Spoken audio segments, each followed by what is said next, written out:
محترمہ ثروت عسکری آپا آپ سے کہ جشن عید میلاد النبی ہے اور سرکار کی آمد کا جشن ہر پورا عالم اسلام مناتا ہے، کیا فرمائیں گی آپ؟ بسم اللہ الرحمن الرحیم، السلام علیکم۔ اور یہ بڑی خوش آئند بات ہے کہ میں اور آپ مل کر اس وقت ہم اس بس میں موجود ہیں، اس محفل میں موجود ہیں، اور آقائے دو جہاں والی کون و مکان تاجدار انبیاء و مرسلین، ختم انبیاء و مرسلین، سید و سردار انبیاء و مرسلین احمد مجتبی محمد مصطفیٰ صلی اللہ علیہ وآلہ وسلم کا ذکر کر رہے ہیں اور اپنی سعادتوں میں اضافہ کر رہے ہیں۔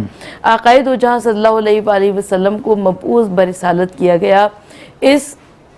کائنات ارضی و سماوی میں وجہ تخلیق کائنات بنا کر۔ دل نے چاہا کہ کروں شان محمد کو رقم، دل نے چاہا کہ کروں شان محمد کو رقم، فکر مجہول ہوئی گر پڑا ہاتھوں سے قلم۔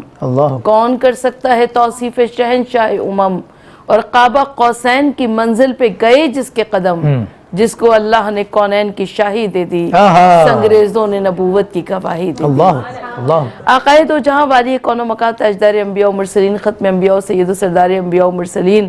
احمد مجتبی محمد مصطفیٰ صلی اللہ علیہ وآلہ وسلم کی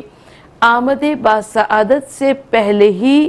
سرزمین عرب پر یہ محسوس ہو رہا تھا کہ آقائے دو جہاں صلی اللہ علیہ وآلہ وسلم کی آمد ہونے والی ہے۔ انبیاء مرسلین کی انبیاء ما سبق کی کتابوں میں بھی آقائے دو جہاں صلی اللہ علیہ وآلہ وسلم کا تذکرہ تھا، انبیاء مرسلین کی تعلیمات میں بھی اس ایک نبی کی آمد کا تذکرہ تھا کہ جو نبی آئے گا اور آ کر زمانے کو ظلمتوں سے پاک کر دے گا۔ تو لوگوں کے ذہن تیار تھے کہ آقائے دو جہاں صلی اللہ علیہ وآلہ وسلم کی آمد باسعادت ہونے والی ہے۔ حضور نبی کریم صلی اللہ علیہ وآلہ وسلم ابھی دنیا میں تشریف نہیں لائے تھے، مگر آمد بہار کی جو ہوا ہوا کرتی ہے وہی خبر پہنچا دیا کرتی ہے، وہی مجدہ پہنچا دیا کرتی ہے کہ کوئی نہ کوئی عظیم ہستی دنیا میں آنے والی ہے۔ اور روایت یہ کہتی ہے کہ جب جناب آمنہ بنت وہب زمانے حمل سے تھیں تو روایت یہ کہتی ہے کہ سب سے پہلے حضرت عبداللہ کی رحلت ہو گئی۔ حضرت عبداللہ رسول خدا صلی اللہ علیہ وآلہ وسلم کے والد گرامی سب کے اذہان فکر میں موجود ہے کہ وہ اس دنیا میں تشریف نہیں تھے جب آقا صلی اللہ علیہ وآلہ وسلم تشریف لائے، اور رسول خدا صلی اللہ علیہ وآلہ وسلم وجہ تخلیق کائنات تھے۔ کیسے کہ ممکن ہے کہ پروردگار عالم حضور نبی کریم صلی اللہ علیہ وآلہ وسلم کے والد کو بغیر والد پیدا کرتا، مگر دنیا کو یہ بتانا تھا، کیونکہ عالم کم سنی میں سر سے ماں کا سایہ بھی ہٹ گیا ہے، لہٰذا دنیا کو یہ بتانا تھا کہ ایسا بچہ کہ جس کو نہ ماں کی شفقت ملی، نہ باپ کی محبت ملی، نہ ننیال ملا، نہ ددیال ملا، نہ مکتب، نہ مدرسہ، نہ معلم، مگر اس کے باوجود وہ بچہ وجہ تخلیق کائنات ہے۔ نہ اس نے کسی معلم کے آگے زانو ادب کو طے کیا، نہ کسی مدرسے میں اس نے پڑھا۔ حضور نبی کریم صلی اللہ علیہ وآلہ وسلم کی جب زمانے حمل میں آپ کی والدہ گرامی تھی تو ایک دوسرا واقعہ جو کہ بہت زیادہ مشہور ہے تاریخ میں، وہ یہ کہ ابرہہ کے لشکر نے حملہ کیا، خانہ کعبہ کے نزدیک آ گیا، اور عرب کی سرزمین پر یہ باتیں ہو رہی تھی کہ وہ لشکر آئے گا اور آ کر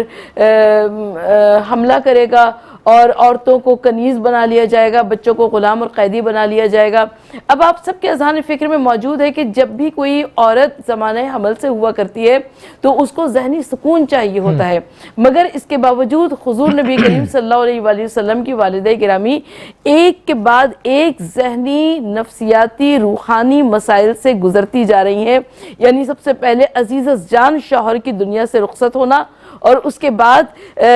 ابرہہ کے لشکر کی آمد مکہ معظمہ میں، تو دنیا کو یہ بتایا جا رہا ہے کہ آقا صلی اللہ علیہ وآلہ وسلم کی آمد باسعادت باوجود اس کے کہ آپ کی والدہ نہایت ذہنی اور نفسیاتی پیچ و خم سے گزر رہی تھی، مگر اس کے باوجود آقا صلی اللہ علیہ وآلہ وسلم وجہ تخلیق کائنات ہیں۔ حضور نبی کریم صلی اللہ علیہ وآلہ وسلم جب دنیا میں تشریف لائے تو روایت ہی کہتی ہے کہ شام کے محلات روشن ہو گئے اور قیصر و کسریٰ کے کنگورے لرز گئے اور ساوا کی وہ نہر خشک ہو گئی کہ جس کا